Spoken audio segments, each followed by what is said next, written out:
আপনার অ্যাসোসিয়েশনকেও বলেছি, আমাদের সরবাবুকেও বলছি, এই যে লেট এখন যে হ্যাবক লেট চলছে প্রত্যেক হলদিয়া সেকশনে ও মেদিনীপুর খড়গপুর সেকশন, আমাদের এই সেকশন, আর মোটামুটি আমি যেটা স্টাডি করে দেখেছি এই লেটগুলো হওয়ার একটা কারণ আছে। আপনারা দেখেছেন বিভিন্ন জায়গায় বিভিন্ন স্টেশনে সব লাইন অকুপাই করে অনেকগুলো এমটি রেক দাঁড়িয়ে আছে। এই যেমন আপনার এই এতে কাঁথিতে না দেশপ্রাণে একটা দেখলাম মানে এমটি রেক দাঁড়িয়ে আছে দেশপ্রাণে। দেশপ্রাণে নেই, দেশপ্রাণে সরিয়ে দিয়েছে, কাঁথিতে আছে। কাঁথিতে আছে, এরকম বিভিন্ন স্টেশনে এরকম রেকগুলো দাঁড়িয়ে আছে। এবার কি হচ্ছে, এই হয়তো কিছু মানে যেগুলো আগে ট্রেন চলতো সেগুলো এখন চলছে না, সেই কোভিডের পর থেকে অনেক ট্রেন চলছে না। আবার এই অনেক জায়গায় করে যে বন্দে ভারত চালাচ্ছে, সেই কারণে কি হচ্ছে অনেকগুলো পুরাতন রেক সব লাইন অকুপাই করে দাঁড়িয়ে আছে। এবার কি হচ্ছে দেখুন, যে যখন হাওড়া থেকে একটা এক্সপ্রেস ট্রেন আসছে তাহলে সামনে হয়তো লোকাল ট্রেন আছে বা সামনে হয়তো মালগাড়ি আছে, তাহলে মালগাড়ি লোকাল ট্রেনকে সাইড করতে হবে। এবার সাইড করে এক্সপ্রেস ট্রেনকে প্রেফারেন্স দিতে হবে। দেখা যাচ্ছে যে কোথাও আর দাঁড়াবার জায়গা নেই, ফলে ওই এক লাইন দিয়ে মার খেতে খেতে এক্সপ্রেস লোকাল এক লাইন দিয়ে মার খেতে খেতে আসছে। এইটার ব্যাপারে আমি বলবো সরোজবাবুকে বা আমাদের, আর আমি একে বাগনানকে বলেছি যে এই ব্যাপারটা নিয়ে একটু লেখালেখি করলে, কেন আমাদের যা ওই আধিকারিকরা কোনো কিছুই করে না, তারা ওই খালি টাইম পাসিং। এই লাইনগুলো যদি না ক্লিয়ার করা যায় তাহলে গাড়িগুলো দাঁড়াবে কোথায়, এবং সব গাড়িগুলো সমস্ত লোকালগুলো এইভাবে ডিটেন্ড হচ্ছে। যাও সরোজবাবুকে হ্যান্ড ওভার। ট্রেন লেটটা এখন আমাদের মানে গলার কাঁটার মতো হয়ে আটকে আছে। এটাকে যতক্ষণ নাই মানে আমরা উগরে ফেলতে পারছি প্রচুর সমস্যায় রয়েছে, এটা একটা বাস্তব বিষয়। তবে এই সম্পর্কে আমাদের একটু নিজেদের ভাবার বিষয় আছে, আমরা ভাববো এবং সাধারণ যাত্রীদেরকেও একটু ভাবাতে হবে। মানে মূলত আমাদের যেটা অভাব আছে খড়গপুর ডিভিশনে বা এই দক্ষিণ পূর্ব রেলওয়ের, এটা সবাই জানেন, যাত্রীদের একটু তৎপরতার অভাব আছে, মানে সক্রিয়তার অভাব আছে। মানে যেটা ইস্টার্ন রেলে যেটা হয়, এটা একটা উদাহরণ দিচ্ছি, ইস্টার্ন রেলে হয় অল্প একটু লেট হলেই কিন্তু যাত্রীরা সক্রিয় হয়ে পড়ে। এটা সবাই কিন্তু এটা আশা করি সবাই এটাকে অনুভব করেছে। সেই দিক দিয়ে দেখুন আমাদের সাউথ ইস্টার্ন রেলওয়ে 2 বছর ধরে লাগাতার, আপনি চিন্তা করুন কান্ডারি এক্সপ্রেস এখানে ঢোকার টাইম কটা, সে যদি রাত 9টায় ঢুকে, তারপরে কি আমরা কেউ কিছু বলেছি?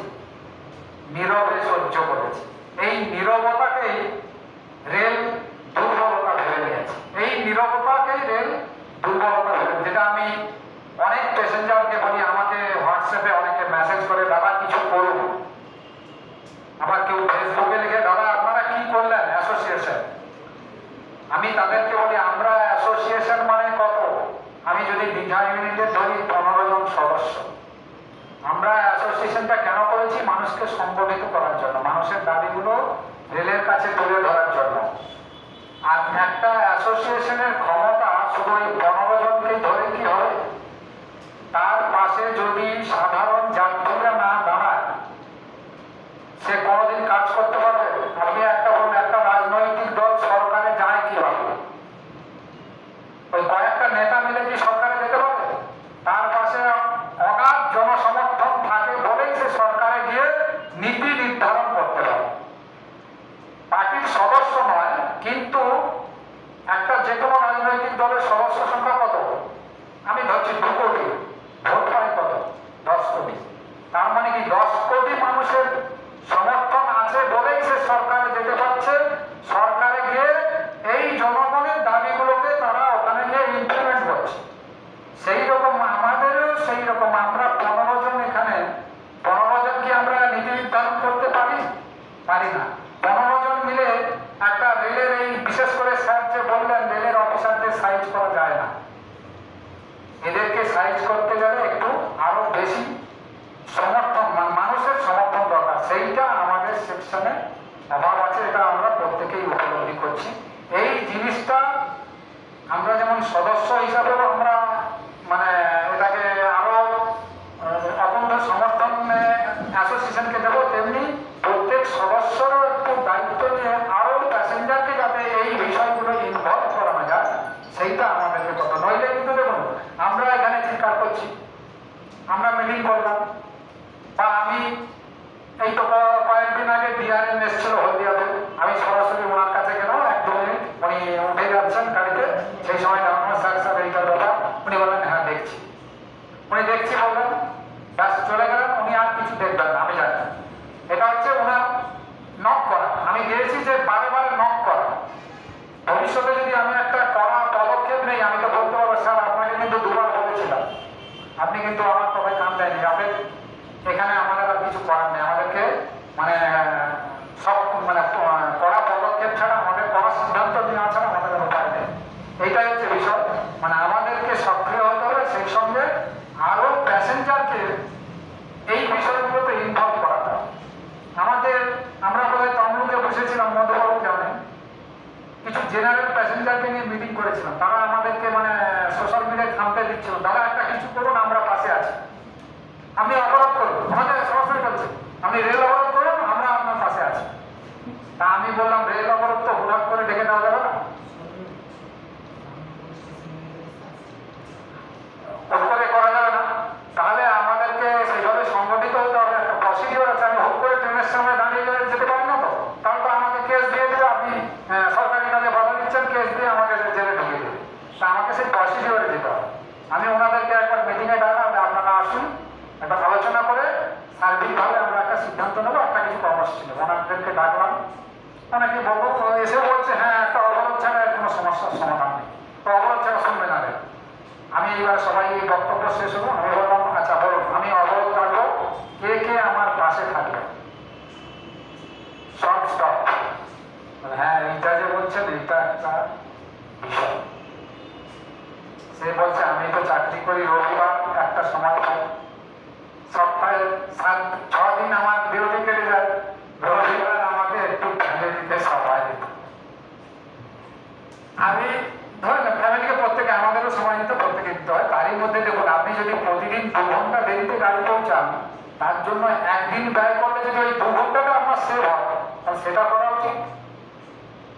সেই জিনিসটা আমাদের মধ্যে নেই, এই জিনিসটার অভাবের জন্য এখানকার রেল কর্তারা মানে রীতিমতো তাদের মর্জি মতো রেল চালিয়ে যাচ্ছে।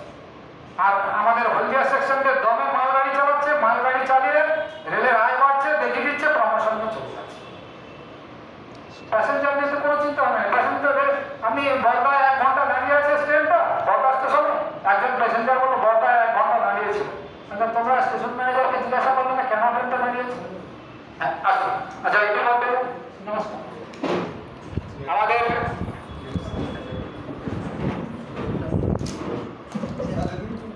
আসুন আসুন আমাদের মধ্যে রামনগর স্টেশনের মাননীয় স্টেশন ম্যানেজার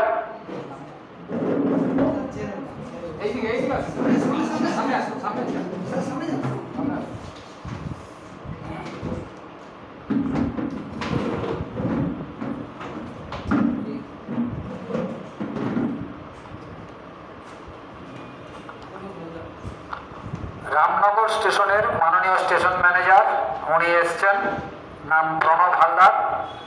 শত ব্যস্ততার মাঝেও উনি যে আমাদের এই ছোট্ট কর্মসূচিতে যোগদান করেছেন, এই জন্য আমি আন্তরিকভাবে ওনাকে ধন্যবাদ জানাই। সেই সঙ্গে অ্যাসোসিয়েশনের পক্ষ থেকে জানাই শুভেচ্ছা এবং অভিনন্দন।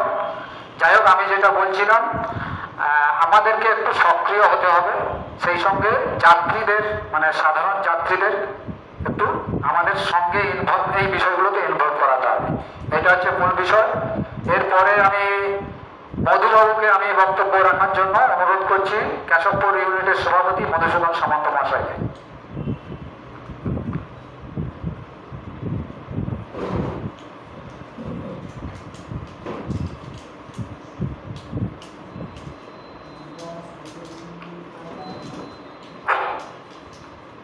মাননীয় সভাপতি মহাশয় এবং আমাদের উপদেষ্টা কমিটি বাবু আছেন,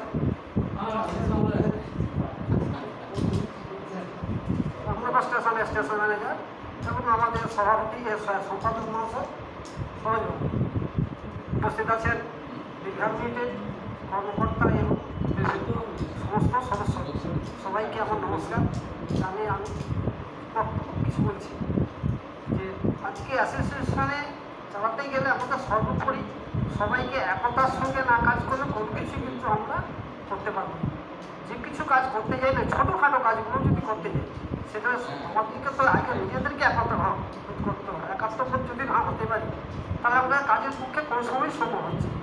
তারপর বলি বৃহৎ কিছু যদি করতে যাই স্টেশন বা বড় কিছু কাজ করতে গেলে সেখানে জনগণ যাত্রী সাধারণ যারা আছে তাদেরকে যদি না আমরা সংঘবদ্ধ করতে পারি তাছাড়া আমাদের কাজ করা সম্ভব হচ্ছে।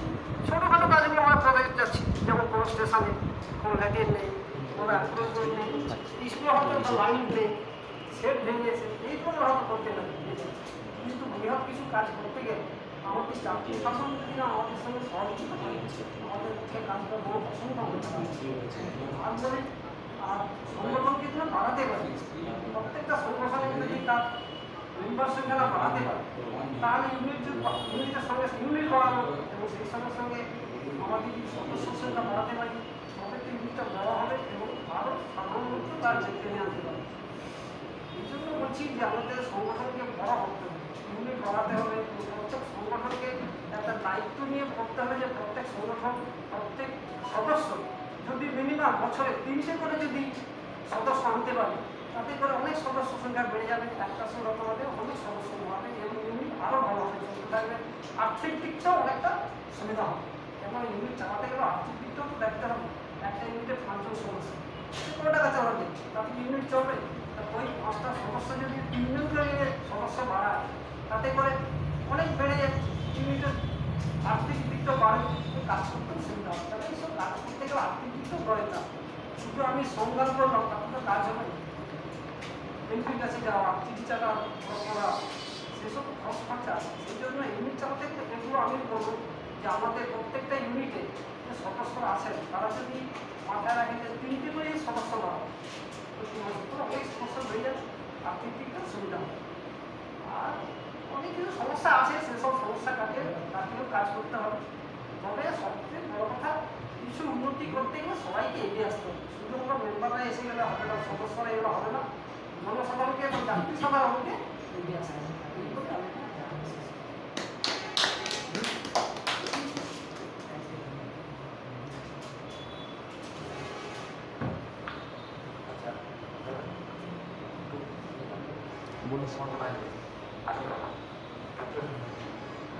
আচ্ছা, এবারে বক্তব্য রাখবেন মানস পাল, দেশপ্রাণ স্টেশন থেকে দীঘা ইউনিটের সদস্য মানস পাল বক্তব্য রাখবেন।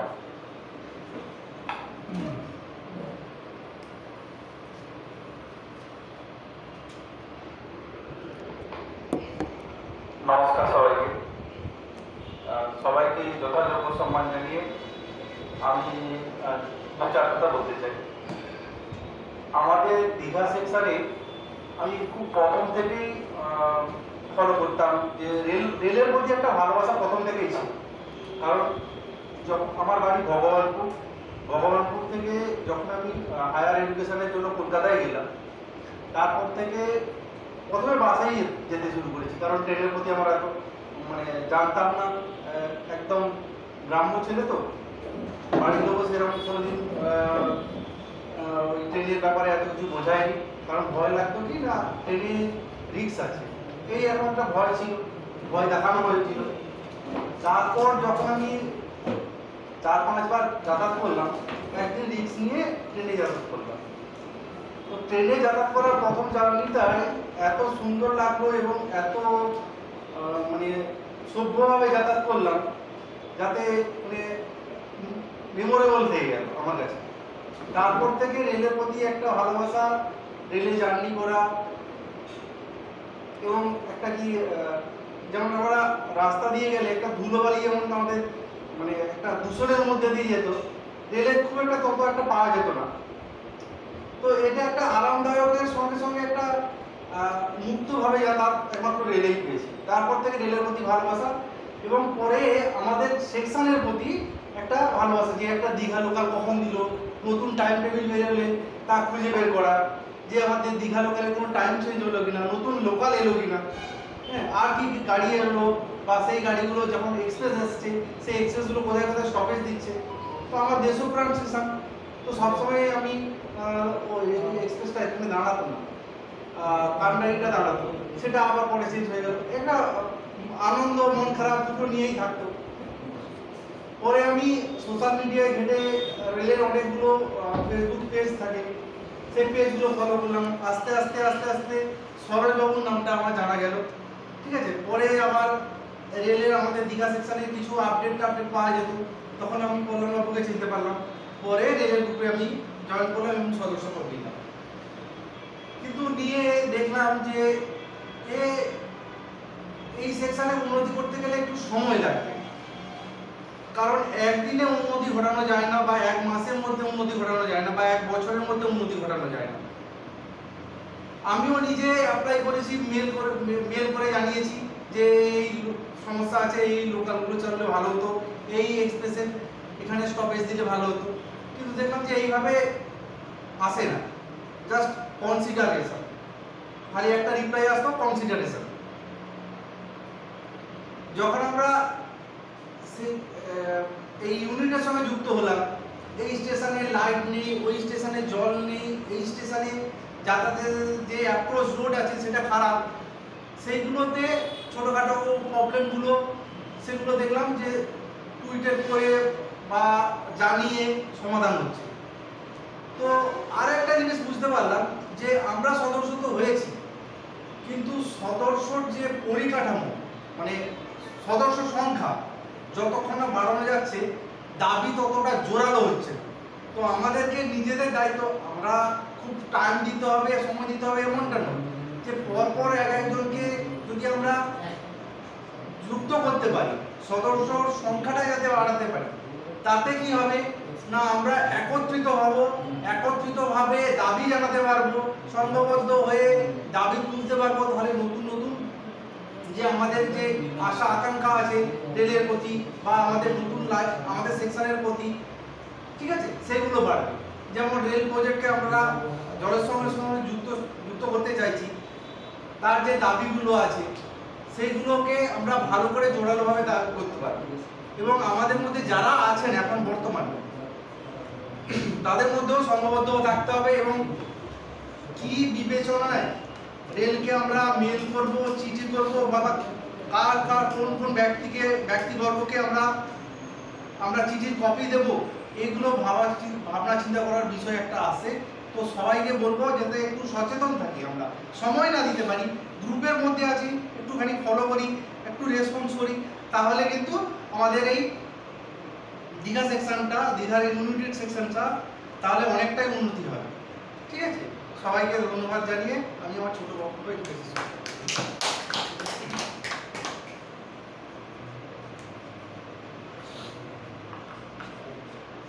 এবার দীঘা ইউনিটের সম্পাদক সাগর পণ্ডা মহাশয় বিস্তারিত বলবেন গত দিনগুলোতে কি কাজ হয়েছে এবং আগামী দিনে কি কি কর্মসূচি রয়েছে সেই বিষয়ে। সাগর পণ্ডা দীঘা ইউনিটের সম্পাদক, সেই বিষয়ে বিস্তারিত জানাবেন এবং আগামী দিনে তার কি পরামর্শ আছে বা মতামত আছে সেটাও আমরা সাগর পণ্ডার কাছে শুনব। সবাইকে নমস্কার এবং সবাইকে সম্মান জানিয়ে আমি আজকে আমার কিছু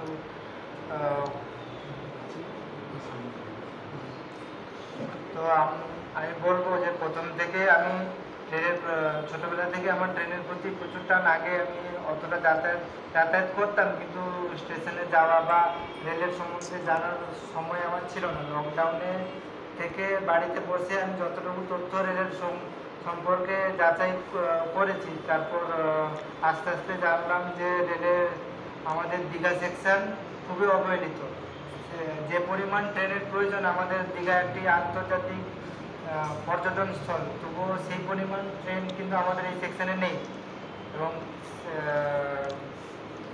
ভবিষ্যতেও বাড়ার সম্ভাবনা খুবই কম দেখতে পাচ্ছি আমরা। রেল যা বলতে চাইছি যে আমাদের এদিকে প্যাসেঞ্জার হচ্ছে না রেলের বক্তব্য অনুযায়ী।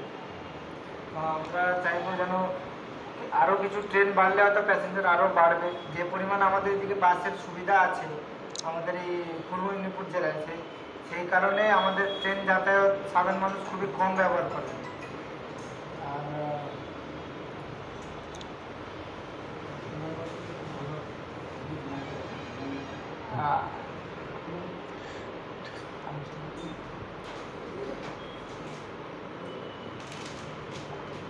এবং আস্তে আস্তে আমার সরকারের সাথে যোগাযোগ হয় এবং আমি প্রস্তাব রাখি যে আমাদের দীঘা সেকশনেও কিছু একটা অ্যাসোসিয়েশন গড়ে তোলার জন্য। তো অ্যাসোসিয়েশন তো গড়ে তোলাটা খুবই একটা আপনি যেটা সহযোগ করতে পেরেছেন। তো উনি ওনার সাথ ধরেই আমাদের এই দীঘা ইউনিট তৈরি হয়েছে এবং সেখান থেকে আমরা কিছু দাবি আমরা প্রথম ডিআরএমের কাছেও জানিয়েছিলাম।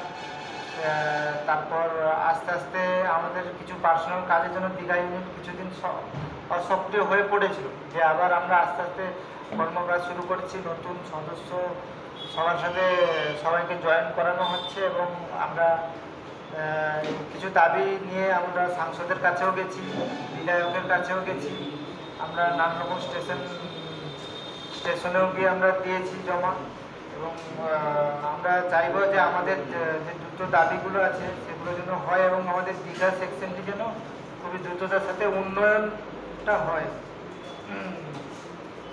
আমাদের সবাই বললেন দীঘা জলেশ্বর লাইন রেল এই লাইনটিকে গুরুত্ব দিচ্ছে, কিন্তু দীঘা অবধি রাজ্য সরকারের অসহযোগিতার কারণে, ওনাদের বক্তব্য অসহযোগিতা না করার কারণে দীঘা অবধি হচ্ছে না, কিন্তু চন্দনেশ্বর অবধি স্পেশাল প্রজেক্ট হিসেবে কাজ হচ্ছে। আস্তে জমি অধিগ্রহণ কাজ হচ্ছে এবং ভবিষ্যতে আরও কাজ হবে। তো আমরা চাইবো সেটা যেন একেবারে দীঘা অবধি কাজটা হয় এবং তমলুক দীঘা যেন ডবল লাইন হয়, ট্রেন যেন আরও চলাচল করে আমাদের এই সেকশানে। এবং কয়েকটি ব্লক হল্ট স্টেশন, যেগুলি ব্লক স্টেশনের জন্য সার্ভে হয়েছে, কিন্তু তার এখনও পর্যন্ত কোনো প্রকার রেলের তরফ থেকে সেইভাবে কোনো উত্তর আসেনি। যেমন আমাদের কাঁথি ও রামনগরের মাঝখানে আশাপূর্ণা দেবী, তারপর কাঁথি ও দেশপ্রাণের মাঝে নাচিন্দা, দেশপ্রাণ ও নন্দকুমারের মাঝে লবণ সত্যাপ, এইসব স্টেশনে ট্রেন পারাবার ট্রেন ক্রসিং করানোর ব্যবস্থা থাকলে ট্রেন দ্রুততার সাথে চলাচল করবে এবং টাইমগুলি কভার হবে এবং আরও বেশি পরিমাণ ট্রেন চালানো সম্ভব হবে। এবং তার উপর আমাদের অলোকবাবু যে জন্য এত প্রতিনিয়ত চেষ্টা করছেন কালিকাখালী স্টেশন, এটি 2014 সাল থেকে অনুমোদিত হলেও এখনো পর্যন্ত কোনো প্রকার কাজ এগোয়নি। সার্ভে বহুবার হয়েছে, কিন্তু তার প্রতিরক্ষিত কোনো কাজ এখনো পর্যন্ত হয়নি। তারপর আমাদের ঘোলবাগদা স্টেশন, সেটি কাজ হচ্ছে দ্রুততায়, আমরা চাইবো দ্রুততায় যেন সেই কাজটি পূরণ হয়। এবং কাঁথি স্টেশন, কাঁথি একটি এত বড় পৌরসভা এলাকা, তার উপর একটা এত বড় শহর, যেখানে অমৃত ভারত প্রকল্পের খুবই প্রয়োজন ছিল, তমলুকের মতো কাঁথিতেও প্রয়োজন ছিল, কিন্তু কাঁথিতে হয়নি। সেটা আমরা চাইবো দ্রুত যেন কাঁথি স্টেশনকেও অমৃত ভারত প্রকল্পের মধ্যে করা হয়। এবং প্রস্তাবিত কাঁথি এগরা, আমাদের পূর্ব মেদিনীপুরের এগরা একটি শহর, কিন্তু সেই এলাকায় এখনো পর্যন্ত কোনো রেলের সংযোগ ব্যবস্থা নেই।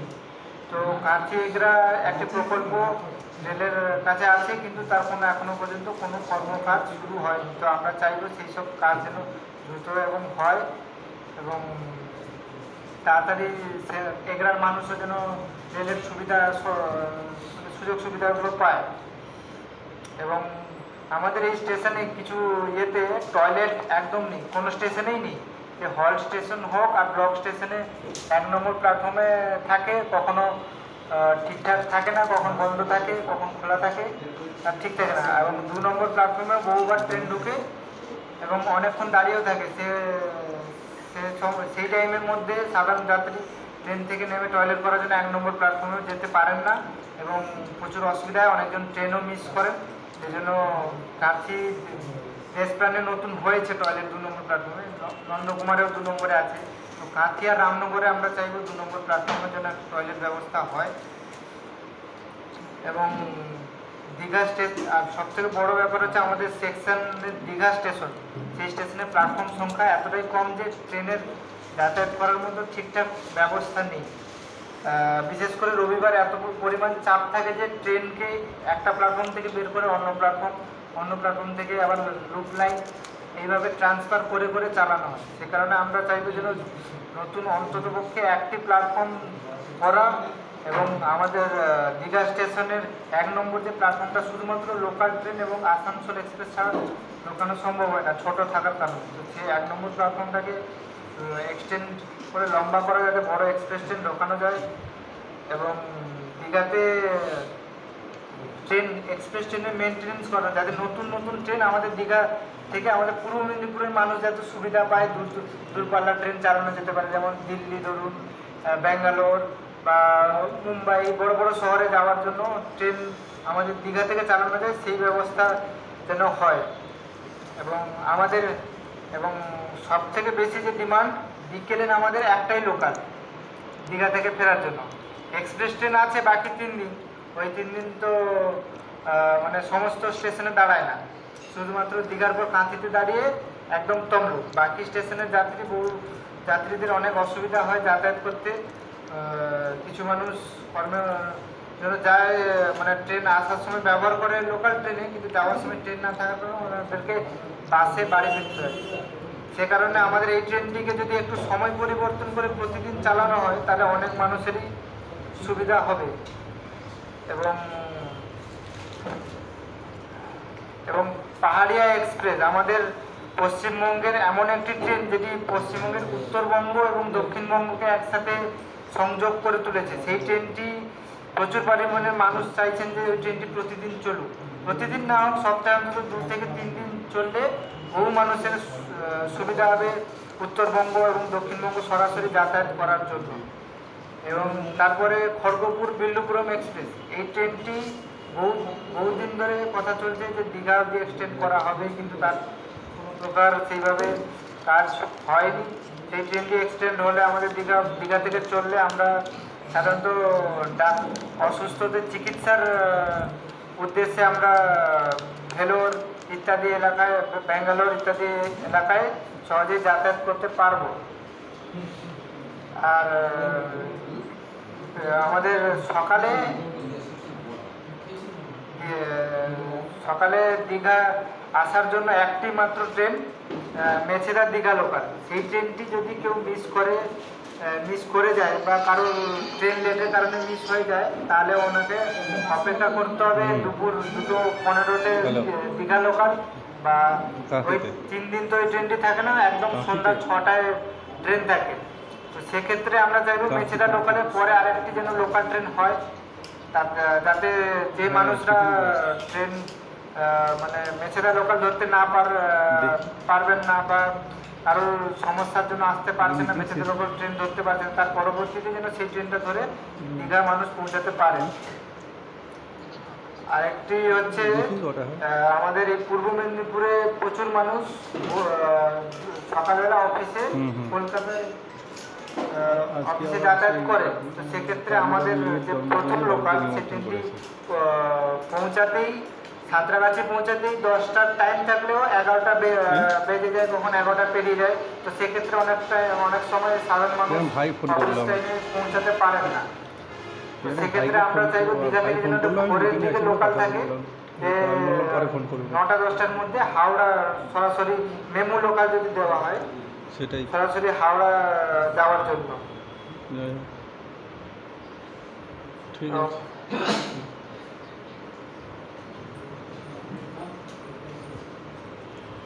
এবং আমাদের যে তমলুক দীঘা সেকশনে রক স্টেশন ছাড়া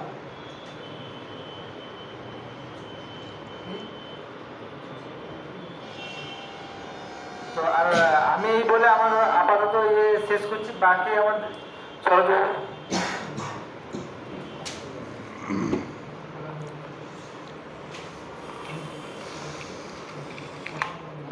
আচ্ছা, সাগর পণ্ডা ইউনিট সেক্রেটারির মুখে আমরা শুনলাম কি কি দরকার আছে এবং কি কি অভাব আছে।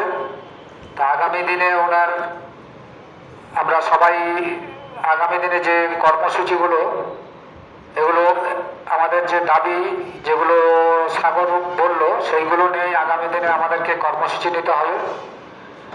তা এখন আমরা আমাদের মধ্যে যে উপস্থিত হয়েছেন রামনগরের মাননীয় স্টেশন ম্যানেজার মাননীয় প্রণব হালদার মহাশয়, ওনাকে আমরা আন্তরিক শুভেচ্ছা অভিনন্দন জানাই।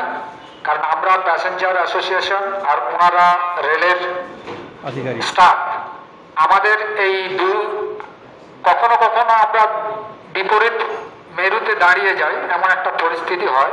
কিন্তু প্রত্যেকের সঙ্গে প্রত্যেকের একটা সম্পর্ক না থাকলে চলাচল মানে রেল যে ব্যবস্থাটা সম্পূর্ণ হবে না। তাই আমরা চাই সবসময় রেলের প্রতি সহযোগিতার হাত বাড়িয়ে দিতে, এবং রেল প্যাসেঞ্জারদের নিয়েই রেলে দুটো জিনিস, এক প্যাসেঞ্জার আর গুডস, মাল পরিবহন, প্যাসেঞ্জার পরিবহন। তার মধ্যে প্যাসেঞ্জার পরিবহনটা প্রায়োরিটি এবং গুডস পরিবহন প্রায়োরিটি আছে অবশ্যই, কিন্তু প্যাসেঞ্জার হচ্ছে মানুষের স্বার্থে গুডস পরিবহন হচ্ছে। গুডসে যে মাল পরিবহনে মানুষের স্বার্থেই হয়, অতএব মানুষের স্বার্থটা সবসময় অগ্রাধিকার রেলের। সেই জন্য রেল কিন্তু ব্যবসা করে না, রেল সেবা দেয়, জনসেবা। কারণ আমরা জানি, যারা একটু স্ট্যাটিস্টিক্স একটু ঘাটেন, যে রেলের 100 টাকা আয় করতে 114 টাকার মতো খরচ হয়ে যায়। তার কারণ হচ্ছে রেল কিছু কিছু পরিষেবা দেয়, জনস্বার্থে দেয়। এটা ব্যবসায়িক স্বার্থে যদি রেল দিত, তাহলে আমরা আজকে মিনিমাম 5 টাকার টিকিটে রেলে চড়তে পারতাম না। সেই পরিষেবাটা আছে, সেই জন্য এটা আমাদের ইন্ডিয়ান রেল, এটা ভারতের সম্পদ তথা আমাদের দেশের জনগণের সম্পদ, আমাদের সম্পদ। এই রেল সম্পদকে আমরা রক্ষা করব, এবং রেলের যারা মানে আধিকারিক বলুন, যারা স্টাফ আছেন, তাদের সঙ্গে আমাদের সম্পর্কটা সবসময় মধুর হবে। এটা আমাদের তরফ থেকেও যেমন আমরা আশা করব, তেমনি রেলের পক্ষ থেকেও যেন এমন কিছু আচরণ না করা হয় তাতে আমাদের মধুর সম্পর্কটা যেন নষ্ট না হয়। যাই হোক, আজকে আমরা ওনাকে পেয়েছি, খুব আমরা খুশি যে উনি এসেছেন এত ব্যস্ততার মাঝেও। তা ওনার একটু সংক্ষিপ্ত মূল্যবান বক্তব্য আমরা শুনবো।